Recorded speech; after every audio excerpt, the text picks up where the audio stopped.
मैं तुमसे कुछ नहीं चाहता, बल्कि मैं मांग करता हूं कि तुम कुछ खो दो, कुछ ऐसा जो राज्यों से भी ज्यादा कीमती हो। भिखारी ने राजाओं से यही कहा। बहुत समय पहले भारत में 3 राज्य थे जो पवित्र नदियों और पर्वत श्रृंखलाओं से अलग थे और केवल दिखावे के लिए शांति से रह रहे थे। सतह के नीचे अकाल था, सत्ता के लिए मौन युद्ध थे और राजा अपने ही अहंकार में कैद थे। इन 3 राज्यों के बीच चौराहे पर एक दुबला पतला, धूल से लथपथ भिखारी रहता था, जिसके हाथ में एक टूटा हुआ कटोरा था और एक ऐसा रहस्य था जिसे वह खुद पूरी तरह से नहीं समझता था। उसके कंधों पर उन सभी लोगों का भाग्य टिका था। हर सुबह वह कारवां मार्ग के किनारे एक अंजीर के पेड़ की छाया में बैठकर यात्रियों, सैनिकों और व्यापारियों की शिकायतें सुनता। कुछ लोग करों के बारे में शिकायत करते, कुछ अनाज की कीमतों के बारे में और कुछ सेनापतियों की क्रूरता और पुजारियों की उदासीनता के बारे में। भिखारी ने सुनने के बदले बस एक ही चीज मांगी। हर कोई उसे वो कड़वा सच बताए जो उसने कभी खुलकर कहने की हिम्मत नहीं की थी। इस तरह अनजाने में ही उसने 3 राज्यों के दुख और राज्य इकट्ठा कर लिए। एक दोपहर उत्तरी राज्य का राजा शिकारी का वेश धारण करके अपनी सीमाओं का निरीक्षण करने वहां से गुजरा। गर्मी से थका हुआ वह उसी अंजीर के पेड़ के नीचे रुक गया, क्योंकि फटे हाल आदमी की कीमत उसे समझ नहीं आई। राजा ने आदेश दिया, मुझे पानी दो। भिखारी मुस्कुराया और जवाब दिया, मेरे पास पानी नहीं है महाराज, लेकिन मैं प्यास से भी बड़े बोझ को कम कर सकता हूं, वह बोझ जो आप अपने हृदय में ढो रहे हैं। राजा ने नाराज होकर उसे दूर धकेलने की कोशिश की, लेकिन भिखारी की निगाहों में कुछ ऐसा था जिसने उसे जकड़ रखा था। आखिरकार बरसों से किसी ने उससे बिना किसी डर के बात करने की हिम्मत नहीं की थी। राजा ने कहा, अगर तुम मुझसे कुछ चाहते हो तो सोना मांगो, मेरे दिल की बात जानने की कोशिश मत करो। सोना भी पछतावे के आगे हल्का है। भिखारी ने जवाब दिया, सच बताओ, तुमने कभी कबूल करने की हिम्मत नहीं की। एक लंबी खामोशी के बाद राजा बुदबुदाया कि उसने सलाहकारों को बहकाकर और झूठा विश्वासघात रचकर अपने ही भाई से गद्दी छीन ली है। तब से जमीन सूखती जा रही थी, फसलें बर्बाद हो रही थीं और लोग उसे डरते तो थे पर प्यार नहीं करते थे। और तुम मुझसे क्या चाहते हो भिखारी? राजा ने जलती हुई आंखों से पूछा। कुछ नहीं, भिखारी बोला, मैं बस यह अतिरिक्त बोझ अपने साथ ले जाऊंगा। कुछ दिनों बाद उसी रास्ते से दक्षिणी राज्य की रानी अपने साथ एक पशु लेकर गुजरी। वह उन बुरे सपनों के बारे में पंडितों से सलाह लेने जा रही थी जो उसे सता रहे थे। भिखारी को देखकर उसने उनसे उस अपशकुन को अपने रास्ते से हटाने के लिए कहा, लेकिन तेज हवा चली, कूड़ेदान का पर्दा उठा और रानी की नजरें उसकी आंखों से मिली।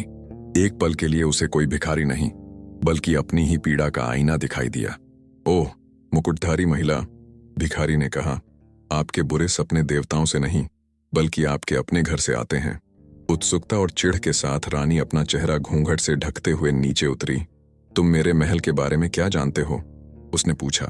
मैं केवल इतना जानता हूं कि जो लोग रेशमी तकियों पर सोते हैं लेकिन उन लोगों का सम्मान नहीं करते जो उसी छत के नीचे बूढ़े हो जाते हैं, उन्हें कभी शांति नहीं मिलेगी। रानी इन शब्दों से आहत होकर धीमी आवाज में स्वीकार करती है कि वह अपनी बुजुर्ग सास से घृणा करती है और उसे एक अंधेरे कमरे में अलग थलग कर देती है ताकि दरबार के उत्सवों में कलंक न लगे। तब से महल के बच्चे रहस्यमयी बीमारियों से ग्रस्त हो गए और कोई भी भेंट उनके दुर्भाग्य को शांत नहीं कर पा रही थी। और तुम्हें इससे क्या मिलता है भिखारी? उसने पूछा। उसकी आंखों में आंसू आ गए। बस एक और रहस्य लेकर चलना है, उसने अपना सिर झुकाते हुए उत्तर दिया। पूर्वी राज्य से एक युवा राजकुमार आया जिसे शांति संधियों पर बातचीत करने के लिए भेजा गया था। अपने चमकदार कवच के बावजूद उसकी निगाहें आत्मविश्वास से भरी हुई लग रही थीं। भिखारी को देखकर राजकुमार हंसा। यदि आप अपने शरीर का भी भरण पोषण नहीं कर सकते तो 3 राज्यों के चौराहे पर खड़े होने की आपकी हिम्मत कैसे हुई? भिखारी ने उत्तर दिया, क्योंकि मेरा अपना कुछ भी नहीं है, इसलिए कोई मुझसे नहीं डरता, और क्योंकि कोई मुझसे नहीं डरता इसलिए हर कोई मुझे वो सब बता देता है जो वो खुद से भी छिपाता है। उत्तेजित होकर राजकुमार ने अपनी कड़वी सच्चाई कबूल कर ली। उसे डर था कि उसके पिता उसे कमजोर समझेंगे, क्योंकि वह युद्ध के मैदान में खून बहाने तक प्रशिक्षण लेने के बजाय नक्शे, कानून और इतिहास पढ़ना पसंद करता है। वह अपने साथ एक टूटी हुई तलवार रखता था, जो एक सार्वजनिक प्रतियोगिता में उसकी हार की याद दिलाती थी। क्या तुम्हें लगता है कि किसी राज्य का भाग्य पूरी तलवार की धार पर आ सकता है? भिखारी ने पूछा। कभी कभी प्रकाश दरार से ही प्रवेश करता है। जैसे जैसे भिखारी भिक्षा पत्र इकट्ठा करता गया, उसका टूटा हुआ कटोरा भारी होता गया। हालांकि उसमें चावल लगभग कभी नहीं होते थे। एक रात थका मांदा वह अंजीर के पेड़ के नीचे सो गया और उसने सपना देखा कि एक बूढ़ा गिद्ध ऊपर से 3 नदियों के मिलन को देख रहा है। सपने में गिद्ध बोला, तुम भिक्षा नहीं बल्कि भाग्य इकट्ठा करते हो। तुम जो भी कड़वा सच सुनते हो वह इन नदियों का रुख बदल देता है। अगर तुम इन्हें यूं ही ढोते रहोगे, बदले में कुछ दिए बिना, तो तीनों राज्य अपने ही बोझ तले डूब जाएंगे। जागने पर भिखारी को समझ में आया, केवल सुनना ही पर्याप्त नहीं था। उसे कुछ ऐसा देने की आवश्यकता थी जो अपराध बोध, अहंकार और भय के चक्र को तोड़ सके। अगली सुबह कुछ अजीब हुआ। जो भी उसके पास से गुजरता उसे उसके पास जाने की अदम्य इच्छा होती, देने की नहीं बल्कि मांगने की। भिखारी, मैं अपने अंदर जो अपराध बोध लिए हुए हूं उसका क्या करूं? एक सैनिक ने पूछा। और मैं अपने पड़ोसी के प्रति जो ईर्ष्या महसूस करता हूं उसके बारे में क्या? एक व्यापारी ने पूछा। और मेरे पिता के प्रति मेरी नाराजगी का क्या होगा? एक युवा किसान चिल्लाया। भिखारी ने पहली बार चुप रहकर जवाब नहीं दिया, बल्कि उसने एक ऐसे राजा की कहानी सुनाई जिसने सिंहासन चुरा लिया, एक रानी जिसने एक बुजुर्ग महिला को उसके घर से निकाल दिया, और एक राजकुमार जिसे डर था कि वह शासन करने के लिए बहुत कमजोर है। उसने नाम तो नहीं लिए, लेकिन भावनाओं का इतनी स्पष्टता से वर्णन किया कि हर व्यक्ति खुद को किसी न किसी पात्र में पहचान गया। जैसे जैसे वह बताती गई, फटा हुआ कटोरा चावल से नहीं बल्कि लोगों द्वारा छोड़े गए छोटे छोटे प्रतीकों से भरने लगा। किसी सैनिक की वर्दी का कपड़ा, किसी व्यापारी की अंगूठी, किसी बच्चे के बालों का रिबन। ये बदलाव के मौन वादे थे। भिखारी की ख्याति फैल गई, किसी चमत्कारी व्यक्ति के रूप में नहीं बल्कि ऐसे व्यक्ति के रूप में जिसने लोगों को खुद को इतनी कठोरता से देखने पर मजबूर कर दिया जिसका इस्तेमाल करने की हिम्मत देवता भी नहीं कर सकते थे। उत्तर के राजा ने एक आदमी के बारे में अफवाहें सुनी जो उसकी कहानियों से बिल्कुल मिलती जुलती कहानियां सुना रहा था। दक्षिण की रानी ने देखा कि नौकर और रईस बुजुर्गों के साथ ज्यादा सम्मान से पेश आने लगे थे और उन्हें अंजीर के पेड़ के नीचे एक भिखारी कहा। पूर्व के राजकुमार ने सैनिकों को इस बात पर बहस करते हुए पाया कि क्या साहस सिर्फ तलवार चलाने में ही होता है या डर को स्वीकार करने में भी होता है। जिज्ञासा और बेचैनी से प्रेरित होकर तीनों ने अपने अपने खिताबों की शान के साथ चौराहे पर लौटने का फैसला किया। देवताओं द्वारा चुने गए उस दिन तीनों राज्यों को पार करने वाली धूल भरी सड़क गौरव और तनाव के मंच में बदल गई। उत्तर दिशा से भालों का राजा आया, जो रात जैसे काले घोड़े पर सवार था। उसका कवच चमक रहा था और माणिकों से जड़ा हुआ था, जो दोपहर के सूरज की किरणों को पकड़ रहा था, मानो काटने के लिए तैयार तलवारें हों। उसके पीछे 100 योद्धा एक सटीक क्रम में चल रहे थे। उनके भाले लोहे के जंगलों की तरह उठे हुए थे और ढोल की ध्वनि ऐसी थी कि धरती कांप रही थी। उनके लाल झंडे हवा में लहरा रहे थे, पहाड़ों और कठोर सर्दियों पर प्रभुत्व का घोष कर रहे थे। दक्षिण से घूंघट की रानी पारदर्शी रेशमी वस्त्रों से सजी एक पोशाक में आई, जिसका रंग प्रकाश के साथ बदलता रहा। सुबह गहरा बैंगनी, शाम को ज्वलंत सुनहरा। 4 सफेद हाथी उसे उठाए हुए थे, जिनके दांत नीलम से जड़े थे और उनके चारों ओर लहराते घूंघट वाली गणिकाएं नाच रही थीं और वे जिथर बजा रही थीं, जिससे हवा में सम्मोहक धुनें गूंज रही थीं। हाथी दांत की ढालों वाले पहरेदार एक सुरक्षा घेरा बनाए हुए थे, जबकि धूप बत्ती से चंदन और चमेली के सुगंधित बादल निकल रहे थे, जो सड़क की धूल की गंध को छिपा रहे थे। पूर्व से टूटी तलवार का राजकुमार शास्त्रियों और राजनयिकों के एक कारवां के आगे सवार होकर आ रहा था। उसके चांदी के कवच पर प्राचीन युद्धों के निशान थे।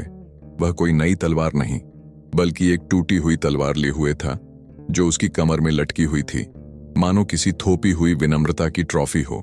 पीछे खच्चरों पर संधियों के चर्मपत्र, तारा मानचित्र और शांति के उपहार लदे हुए थे। मसालों से भरी पेटियां, कढ़ाई वाले कपड़े और रत्न जो नाजुक वादों की तरह झंझना रहे थे। भिखारी उस पुराने अंजीर के पेड़ के नीचे निश्चल खड़ा था, उसकी पतली आकृति मुड़ी हुई जड़ों की विशाल छाया में लगभग समा गई थी, जो धरती को जकड़े हुए प्राचीन उंगलियों की तरह आपस में गूंथी हुई थीं। उसकी गोद में उसका टूटा हुआ कटोरा रखा था, जिसमें केवल धूल और समय के साथ चमकाए गए कुछ चिकने पत्थर थे। उसने एक फटा हुआ कपड़ा पहना हुआ था, जो धूप से पीला पड़ गया था और किनारों से फटा हुआ था। उसके कठोर पैर खुली जड़ों की तरह खुले हुए थे। हालांकि उसकी आंखें एक ऐसी स्पष्टता से चमक रही थीं जो दुख से परे थीं। ऐसी आंखें जो नदियों के जन्म और तारों के पतन की साक्षी रही हों। तीनों पराक्रमी पुरुष एक साथ अपने घोड़ों और टापुओं से उतरे, मानो किसी अदृश्य आदेश ने उन्हें एक कर दिया हो। भाले के राजा ने सबसे पहले बात की। उसकी आवाज भूखे शेर की दहाड़ जैसी थी। अरे धूल के कीड़े, तू उस आदमी के लिए बहुत ज्यादा बोलता है जो टुकड़ों के लिए भीख मांगता है। मेरे फैसले ताज के होते हैं, चिथड़ों के नहीं। तूने ऐसी कहानियां फैलाने की हिम्मत कैसे की जो मेरे ही महल से गूंजती हैं? उसकी भींची हुई मुट्ठियों से उसकी गर्दन की नसें फूल गईं और उसके पीछे के योद्धाओं ने चुपचाप अपने भाले उठा लिए। घूंघट की रानी आगे बढ़ी। उसका घूंघट सुबह की धुंध की तरह लहरा रहा था, जिससे उसकी काजल से पुती आंखें प्रकट हो रही थीं, जो शाही आक्रोश से चमक रही थीं। तुम बहुत कठोर निर्णय देते हो भिखारी। तुम्हें नहीं पता कि चंचल प्रजा पर शासन करने का, दावतों और अकाल के बीच संतुलन बनाने का और कोनों में छायाएं बढ़ने के बावजूद दरबार को रोशन रखने का क्या महत्व है। अलग थलग पड़े बुजुर्गों के बारे में तुम्हारे शब्द मेरे दालान में शक के बीज बोते हैं। उसकी गणिकाएं एक साथ बुदबुदाईं और धूप की घुटन भरी खुशबू से हवा भारी हो गई। टूटी तलवार का राजकुमार, जो युवा और कम कठोर था लेकिन कम भयंकर नहीं था, उसने अपनी टूटी हुई तलवार को आंशिक रूप से खींचा। धातु विलाप की तरह कराह रही थी। तुम्हें बहुत कम पता है। क्या तुम सोचते हो कि कहानियां सेनाएं बदल देती हैं? क्या खूंखार राजकुमारों की कहानियां वफादारी की प्रेरणा देती हैं? मेरे पिता कमजोरी पर हंसते हैं और तुम मेरी शर्म को आम लोगों के लिए सबक बना देते हो। उसके लेखकों ने घबराई हुई निगाहों का आदान प्रदान किया, चर्म पत्रों को ऐसे लपेटा जैसे सूखी स्याही में जवाब ढूंढ रहे हों। भिखारी धीरे धीरे, बिना किसी जल्दबाजी के उठा, जैसे कोई पेड़ हवा में झुक जाता है पर टूटता नहीं। उसकी आवाज धीमी लेकिन पवित्र उस्तरे की धार जैसी तीखी निकली। महाराज, मैं कोई निर्णय नहीं दे रहा। मैं तो बस वही प्रतिबिंबित कर रहा हूं जो आप रात में तारों से फुसफुसाते हैं। कटोरे को देखो, किसी राजा, रानी या राजकुमार की नजर से नहीं, बल्कि उस व्यक्ति की नजर से जो छिपी हुई चीजों का भार उठाता है। तीनों उत्सुक और परेशान होकर टूटे हुए कटोरे पर झुक गए। उन्होंने जो देखा वह सिक्के या रत्न नहीं थे, बल्कि एक जादुई झील के पानी जैसे स्पष्ट दृश्य थे। पहले अंश में निर्दयी धूप में मुरझाते उत्तरी खेत, झुके हुए किसान कराहते हुए, राजा हमें भाई की तरह क्यों कुचलता है। दूसरे में दक्षिण के बच्चे महलों में खांस रहे थे, दादा दादी अंधेरे कमरों में रो रहे थे, राख की तरह भुला दिए गए। तीसरे में पूर्व के युवा दल छोड़कर बुदबुदा रहे थे, एक राजकुमार जो अपनी ही परछाई से डरता है, हमें मौत की ओर ले जाता है। चित्र कई गुना बढ़ गए।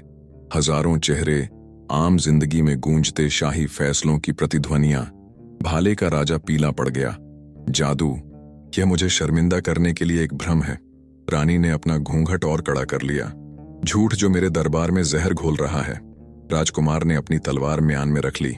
किस बात का सबूत? कि एक भिखारी हमारे पापों का सपना देखता है। 3 राज्यों का भाग्य सोने के मुकुटों में नहीं, बल्कि इस खाली कटोरे में है, जिसे तुम रहस्यों से भरते हो। हर अनकहा सच दूसरों के कंधों पर अदृश्य पहाड़ों की तरह भारी पड़ता है। सड़क की धूल से भी ज्यादा गहरा सन्नाटा छा गया। ताकतवर लोग भिखारियों की पारंपरिक मांग का इंतजार कर रहे थे। सोना, जमीन, कोई बड़ा पद, शायद शाही मेज पर जगह। पहरेदार तलवारों की मूठ पर हाथ रखे एक दूसरे को देख रहे थे। गणिकाएं सांस रोके हुए थीं।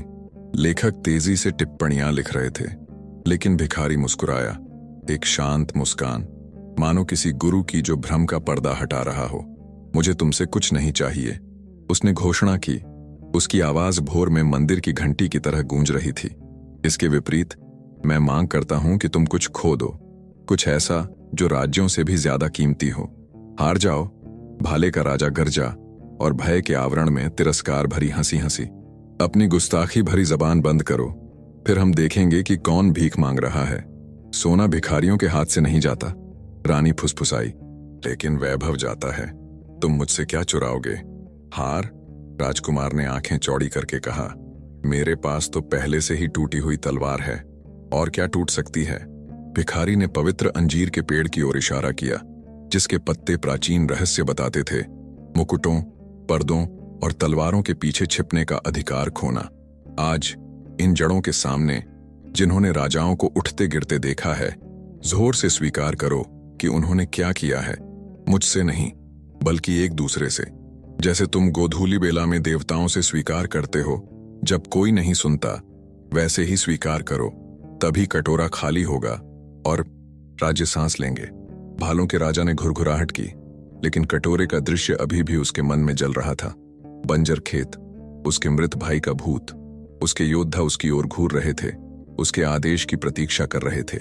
धीरे धीरे वह घोड़े से उतरा, धूल में घुटने टेके, एक लोहे के आदमी के लिए एक अनसुना कृत्य, और बोला। उसकी आवाज खंडहर में हवा की तरह कर्कश थी। मैंने अपने भाई की गद्दी हथिया ली, ईर्ष्या ने उसे अंधा कर दिया। मैंने सलाहकारों को बरगलाया, विश्वासघात रचा। तब से ये धरती सूखे खून का रोना रो रही है, और मेरे लोग मुझसे प्लेग की तरह डरते हैं। मैं इस अपराध बोध को जंग लगे भाले की तरह अपने सीने में लिए हुए हूं। उसकी दाढ़ी वाले चेहरे पर धूल के निशान, आंसू बह रहे थे। योद्धा चौंक कर बुदबुदा रहे थे, लेकिन किसी की भी बीच में बोलने की हिम्मत नहीं हुई। राजा को झुके देखकर घूंघट की रानी को अपने घूंघट का भार महसूस हुआ, रेशम का नहीं बल्कि झूठ का। वह कूड़ेदान से नीचे उतरी, उसके कांपते हाथों ने कपड़ा हटाया, जिससे उसके समय से पहले ही सफेद हो गए बाल दिखाई दिए। गणिकाएं अचंभित रह गईं। मैंने घमंड में अपनी सांस को परछाई में छिपा लिया। वह उत्सव बिगाड़ देंगी, मैंने कहा। मैं भूल गई थी कि उन्होंने मुझे जन्म के समय आशीर्वाद दिया था। अब बच्चे बीमार पड़ रहे हैं और महल में इत्र के रूप में छिपी मौत की गंध फैल रही है। मेरा अभिमान दक्षिण के लिए एक धीमा जहर है। सिसकियां गूंजी और एक बुजुर्ग वेश्या पास आई और बरसों में पहली बार उसके कंधे को छुआ। राजकुमार ने दूसरों की कमजोरी से प्रेरित होकर अपनी टूटी हुई तलवार निकाली और उसे भिखारी के पैरों के पास जमीन में घोंप दिया। मुझे डर है कि मैं कमजोर हूं। मेरे पिता मेरे नक्शों और कानूनों पर हंसते हैं। उन्हें ज्ञान की बजाय खून ज्यादा पसंद है। ये टूटा हुआ ब्लेड मेरे लिए सार्वजनिक रूप से शर्म की बात है। मैं डर के साथ नेतृत्व करता हूं और पूरब मेरे छिपे हुए संदेहों से लहूलुहान है। उसकी आवाज भर्रा गई, लेकिन उसने अपनी ठुड्डी ऊपर उठाई और भिखारी की आंखों में मांसपेशियों की नहीं बल्कि आध्यात्मिक शक्ति का प्रतिबिंब पाया। शास्त्रियों ने स्क्रॉल नीचे कर दिए, स्पर्श किया, जैसे जैसे स्वीकारोक्ति बांधों पर बनी नदियों की तरह अपनी बाधाओं को तोड़ती हुई बह रही थी। हवा बदल गई। अंजीर के पत्ते सुनहरे आशीर्वादों की तरह बरस रहे थे। टूटा हुआ कटोरा कांप रहा था, जिससे एक कोमल प्रकाश निकल रहा था जिसने तीनों को घेर लिया। उत्तर से काले बादल छौंट आए। दूर खेतों पर मूसलाधार बारिश हो रही थी, दया की गड़गड़ाहट की तरह सुनाई दे रही थी। दक्षिण से एक गर्म हवा नौकरों को उनके पैतृक घरों में वापस ले गई, टूटे हुए परिवारों को फिर से मिला रही थी। पूर्व से एक स्थिर हवा संधि के बीज ले जा रही थी। युद्ध के मैदानों पर संधियां खिल रही थीं। कटोरा 3 चमकदार टुकड़ों में टूट गया और प्रत्येक टुकड़ा एक शासक के हाथ में आ गिरा। ये टुकड़े ले लो, भिखारी ने कहा, ट्रॉफी के तौर पर नहीं बल्कि याद दिलाने के लिए। सत्ता की हवस, अंध अभिमान या लकवाग्रस्त कर देने वाले डर से ही राज्य टूट जाते हैं। सच्चाई को स्वीकार करो और भाग्य खुद ब खुद बदल जाएगा। इसे छिपाओ और 3 राज्य धूल में मिल जाएंगे। शक्तिशाली, रूपांतरित सम्राट के रूप में नहीं बल्कि नश्वर के रूप में उठे। राजा ने राजकुमार को गले लगाया। रानी ने राजा का हाथ चूमा। राजकुमार ने अपनी तलवार समूह को भेंट की। भीड़, योद्धा, गणिकाएं, शास्त्री भिखारी के सामने नहीं बल्कि जीवंत शिक्षा के सामने झुके। हवा ने स्वीकारोक्ति को आकाश तक पहुंचा दिया और तीनों चले गए, सोना नहीं बल्कि सत्य का हल्का भार लेकर। उत्तर से एक ठंडी हवा बही जो सूखे खेतों पर बादल और बारिश लेकर आई। दक्षिण से एक गर्म हवा बही जिसने लोगों को अपने भूले बिसरे माता पिता और दादा दादी के घरों की ओर वापस धकेल दिया। पूर्व से एक स्थिर हवा ने युद्ध के नहीं बल्कि संधियों और सैन्य स्कूलों के झंडे फहराए जो कानून और ज्ञान भी सिखाएंगे। नरम रोशनी से चमकता हुआ टूटा हुआ कटोरा 3 टुकड़ों में टूट गया। अब तुम सब अपना अपना हिस्सा लो, भिखारी ने कहा, किसी अवशेष के रूप में नहीं, बल्कि एक याद के रूप में कि कोई भी राज्य तभी ढहता है जब केवल एक ही पक्ष को भोजन मिलता है। पेट, अभिमान या भय, तीनों अपने अपने राज्यों को लौट गए। उत्तर के राजा ने अपने भतीजे, जो उसके मृत भाई का उत्तराधिकारी था, के साथ सत्ता साझा की और यह आदेश दिया कि गेहूं बोने वाले किसानों से सलाह लिए बिना युद्ध का कोई भी फैसला नहीं लिया जाएगा। दक्षिण की रानी अपनी सास को मुख्य हॉल में वापस ले आईं, उनके पैरों के पास बैठीं और उनसे कहा कि वे हर रात महल के बच्चों को पुरानी कहानियां सुनाया करें। धीरे धीरे बीमारियां हंसी में बदल गईं। पूर्व के राजकुमार ने आदेश दिया कि टूटी हुई तलवार को पिघलाकर उसके नए प्रतीक चिन्ह के औपचारिक मूठ में बदल दिया जाए। यह प्रतीक था कि अपनी कमजोरी को स्वीकार करना शासक के लिए साहस का पहला कार्य था। जहां तक भिखारी की बात है, उसे फिर कभी किसी ने अंजीर के पेड़ के नीचे नहीं देखा। कुछ लोगों ने कहा कि वह सपने वाले बूढ़े गिद्ध में बदल गया था, जो ऊपर से देख रहा था कि क्या तीनों राज्य अपनी नियति से भटकते रहेंगे या उसे सजगता से आगे बढ़ाएंगे। दूसरों ने बस इतना कहा कि उन्होंने अपना उद्देश्य पूरा कर लिया है। हमें यह याद दिलाना कि कभी कभी सबसे गरीब व्यक्ति ही अपने खाली हाथों में वह अदृश्य धागा थामे रहते हैं जो सभी के भाग्य को एक साथ जोड़ता है।